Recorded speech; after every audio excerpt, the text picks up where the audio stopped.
তুলসী গাওয়ার্ডের পক্ষে যে কোনো কিছু করা সম্ভব।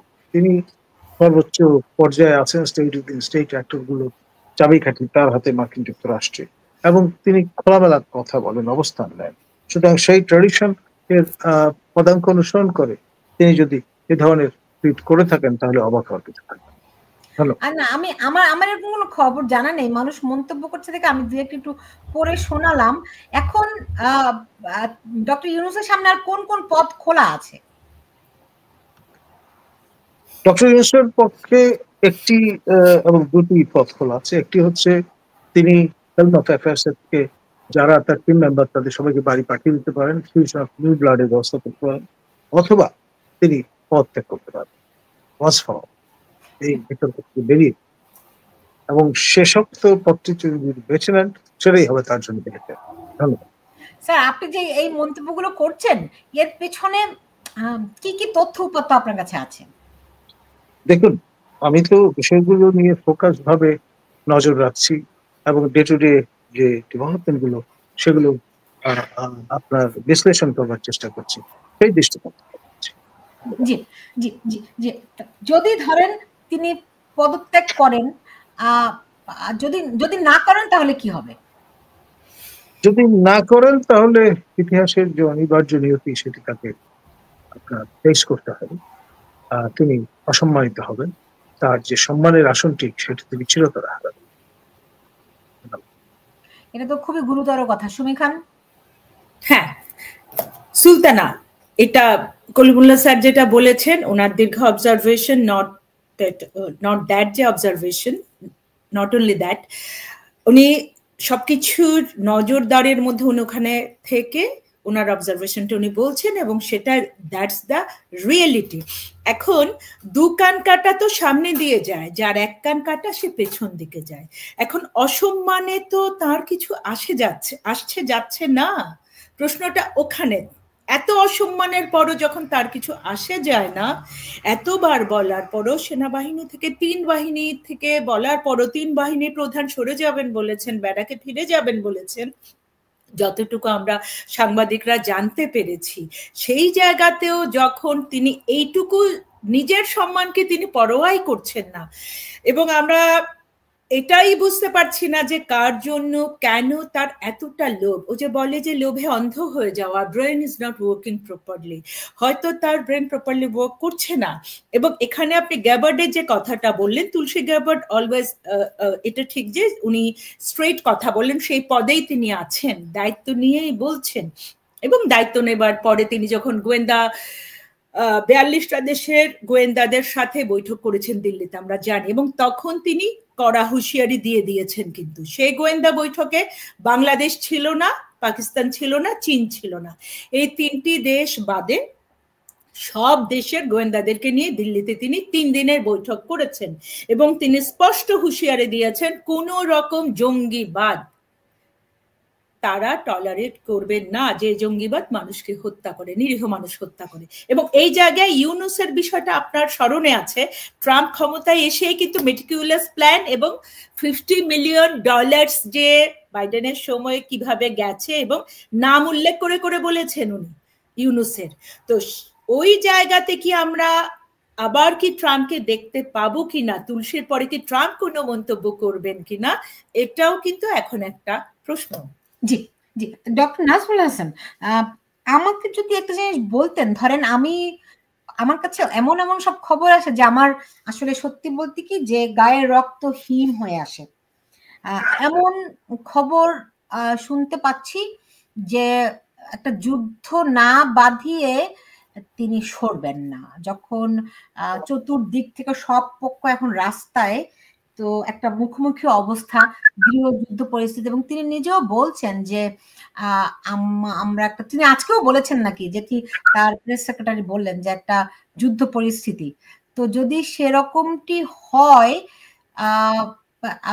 এটা তো ভয়াবহ একটা ব্যাপার। আপনার কাছে এই বিষয়ে, এই সংক্রান্ত কোনো বিষয় আছে কিনা?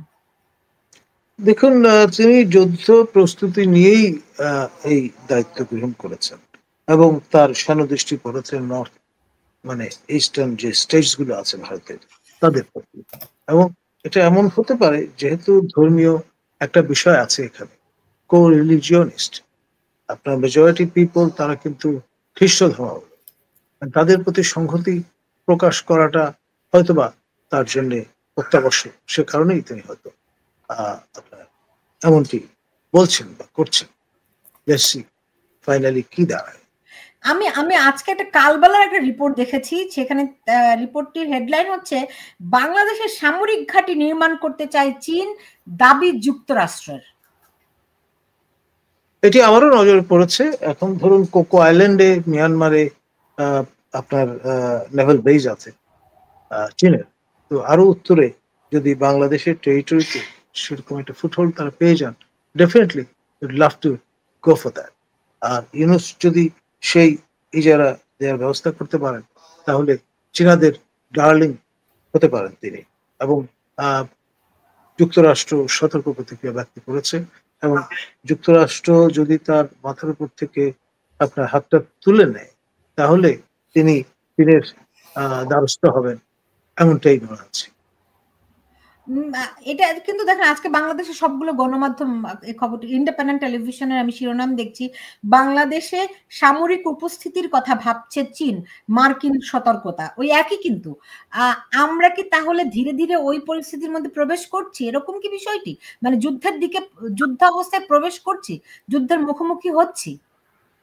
দেখুন, এটি যদি অনিবার্য হয়ে দাঁড়ায় আমাদের ইউনুস প্রশাসনের রণনীতি রণকৌশলের কারণে, তাহলে আমাদেরকে সেটি হয়তো ফেট অ্যাকমপ্লি হিসেবে গ্রহণ করতে হবে।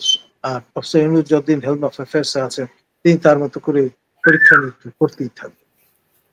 এখন স্যার তিনি তো, আমরা বুঝতে পারছি তিনি নির্বাচন দিতে চাচ্ছেন না, এবং সবগুলো দল, আজকেও বিএনপির যে ভারপ্রাপ্ত চেয়ারপারসন তারেক রহমান, তিনি যেটি বলছেন যে তিনিও আজকে একটা বিবৃতিতে বলেছেন যে ডিসেম্বরের মধ্যে নির্বাচন চান। কিন্তু ডক্টর ইউনূসের যে প্রেস সেক্রেটারি শফিকুল আলম, তিনি কিন্তু আজও বলেননি যে ডিসেম্বরের মধ্যে নির্বাচন দেবেন, বরং জুনের মধ্যে নির্বাচনের কথা বলেছেন। তার মানে তারা নির্বাচন দিতে চাচ্ছে না। এদিকে যদি ধরেন এই যে চায়না যদি বাংলাদেশে সামরিক উপস্থিতি কথা ভাবে, এবং আমেরিকা এরই মধ্যে সতর্কতা জারি করেছে, রাইট? তো সেই ক্ষেত্রে আমরা কি যুদ্ধের মধ্যে অলরেডি পড়ে গেছি কিনা স্যার? দেখুন, এটি তো অনানুষ্ঠানিক যুদ্ধাবস্থা বিরাজমান। এখনো যদি কোনো সন্দেহ থাকে, তাহলে বলতে হবে যে আপনি রিয়ালিটি থেকে অনেক দূরে অবস্থান করছেন। আমাদের যে অঞ্চলটি মিয়ানমার সন্নিহিত, সে অঞ্চল ইতিমধ্যে আপনার একটা এক্সটেন্ডেড নোম্যান্স ল্যান্ডে পরিণত হয়েছে, এবং এর ফলে আমরা দেখছি, যেভাবে জাস্টিফাই করি যে আপনার আরাকান আর্মি তাদের শ্বশুর বাড়ি দাঁড়াতে এসছে দামান হিসেবে, কিন্তু এসছে, আমাদের টেরিটরিতে ঢুকেছে, তারা পাসপোর্ট ভিসা নিয়ে আসেনি, ইমিগ্রেশন ফর্মালিটি কমপ্লিট করেন, এবং ইউনিফর্ম পরে তারা ঢুকে পড়েছে। এবং এই যে অবস্থাটা, সেটি জলকেন্দ্র নামেই হোক আর যে কোনো কারণেই হোক, আপনার সেটি কিন্তু আমাদের জন্য কোনো শুভ ফল বয়ে আনবে এমনটি আমি মনে করি না। ধন্যবাদ।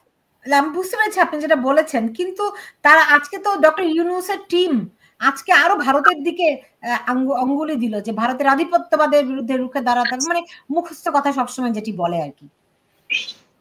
দেখুন, ভারত বিরোধী যে ক্যাম্পটি আছে, তাদের উত্তেজিত করা, তাদের এই উত্তেজনাটাকে ক্যাপিটালাইজ করে আরো যদি কিছুদিন ক্লিং অন টু পাওয়ার করা যায়, তাহলে ওয়াই নট, তিনি সেটা করবেন। He will not leave any stone unturned to stick to power. ধন্যবাদ। মানুষ কিন্তু ডক্টর ইউনূসকে চিনে গেছে। দেখুন, বলছে কি যে মরে গেলেও ইউনূসের পদত্যাগ সম্ভাবনা নেই। হ্যাঁ, সুমি খান। হ্যাঁ, ধন্যবাদ। আমি যেটা বলছিলাম, এটা যে আপনার এই যে হেডলাইনটা সুলতানা, যুদ্ধাবস্থা, যুদ্ধ কাকে বলে? যখন দুটো গ্রুপ, আমাদের দেশের তো সাধারণ মানুষের হাতে কোনো অস্ত্র নেই, অস্ত্র ছড়ানো হয়েছে আমি, আপনার যদি মনে থাকে 2002-এ সাপ্তাহিক 2000-এ আমি কভার স্টোরি করেছিলাম, আমি 2002-এ দিয়েছি, 3-এ ছাপা হয়েছিল যে রোহিঙ্গা ক্যাম্পগুলো উখিয়াতে এবং টেকনাফে, যে দুটো ক্যাম্পে বিপুল পরিমাণে AK-47 ওদের হাতে দেয়া হয়েছিল। সেই অস্ত্রগুলো নিয়ে ওই ক্যাম্পে একই সঙ্গে মধ্যপ্রাচ্য থেকে ওদেরকে গোলা বারুদ দেয়া হয়েছিল। সেই রিপোর্টটা আলোচিত হয়েছিল এবং সেটা আমার নামে ওরা প্রকাশ করতে পারেননি, আমার নিরাপত্তার কথা চিন্তা করে। যে হচ্ছে গিয়ে ডেইলি স্টার গ্রুপের যে সাপ্তাহিক পত্রিকা, আপনিও তখন কাজ করতেন ডেইলি স্টারে। এনিওয়েজ, আজকে আবারও সেই রোহিঙ্গা ক্যাম্পে বিপুল অস্ত্র দেয়া হলো এবং এই অস্ত্র শোনা যাচ্ছে পাকিস্তান থেকে যে জাহাজ এসেছে, দুটো জাহাজ চেক পর্যন্ত করতে দেয়া হলো না যে ওখানে কি অস্ত্র, কি আসলে অস্ত্র না অন্য কিছু, বরঞ্চ চাকরি গেল, যে কনসার্ন অফিসার যারা তাদের চাকরি চলে গেল। এই অবস্থাটা হানাহানি এবং রক্তপাতের যুদ্ধ অবস্থা বলতে, চীন যদি যুদ্ধে নামে, চীন যদি তার ঘাঁটি করতে যায়, আর আমেরিকাকে ওরা ঘাঁটি করতে দেবে না, ভারতকে তার নজরদারিতে রাখার জন্য, চায়নাকে নজরদারিতে রাখার জন্য, দক্ষিণ এশিয়াকে নজরদারিতে রাখবার জন্য বাংলাদেশ কেন সবসময়, বাংলাদেশের জনগণ কেন সবসময় এই ধরনের আধিপত্যবাদীদের, সাম্রাজ্যবাদী শক্তিকে তারা কখনো গ্রহণ করবে না?